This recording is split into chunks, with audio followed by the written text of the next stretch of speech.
কখন বের হচ্ছি? কালকে তো তুই বের হচ্ছিস না, তুই নানির সাথে থাকবি, আমি চনের সাথে একাই বেরোবো।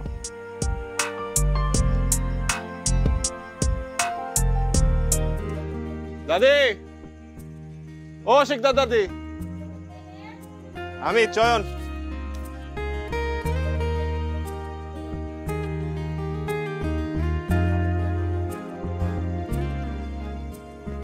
কেমন আছো দাদি? কি রে, তুই এত বড় কাটার লই কই দিতেছ? কই আর যাবো, তোমার এখানে আইছি। ওই তোমার মেহমান আইছে না, তোমার মেহমান আর গ্রামের মেহমান তো একই কথা, তাই তার একটা ফরমালিন মুক্ত কাঁঠাল খাওয়াইতে আনছি। ও, মেহমান আইছে দেখা তুই আমাগো বাড়িতে আইছস? ওই এই বুড়া দাদিটার কথা কি তোকে একবারও মনে পড়ে না? কই আমারে তো একবারও দেখতে হস না। হ্যাঁ, এই নাতনিটারে নিয়ে আমি একলা একলাই বাড়িতে থাকি। আমার পোলা মাইয়া আত্মীয় স্বজন সবাই আমার একলা ফালাইয়া বিদেশে থাকে। তবে কি একবারও আমার কথা মনে পড়ে না?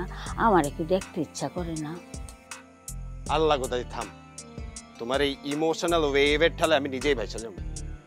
আরে কাজ কাম করতে হয় না, এখন ব্যস্ততা বাড়ছে না।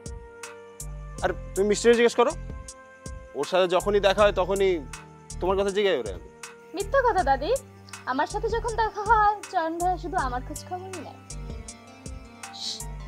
চুপ। কি নানি, একজন আসছে এভাবে কি দাঁড় করাই কথা বলবো নাকি? ভিতর নিয়ে চলো।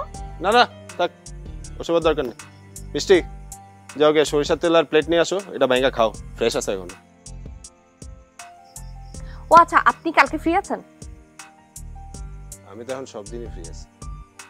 তাহলে তো খুব ভালো হয়, কালকে চলেন না, আমাকে গ্রামটা আবার ঘুরে দেখান। গ্রামের অনেক কিছু এখনো দেখা বাকি। সমস্যা নেই, যাওয়া যাবে। যা যা যা, দেখ দেখাই কতদিন পরে আইসস, আর কবে আমি কি জানি। নানি এখন থেকে আমি যখনই সময় পাবো তখনই চলে আসবো। যাওয়ার দরকার কি, থেকে গেলেই তো হয়। হ্যাঁ, সেই সুযোগ কি আর আছে? মনে হয় না হইব। কেন? আরে বাদ দেন না, মাঝে মধ্যে নানি উল্টাপাল্টা কথা। কালকে আমরা কখন বের হচ্ছি? কালকে তো তুই বের হচ্ছিস না, তুই নানির সাথে থাকবি, আমি চনের সাথে একাই বেরোবো।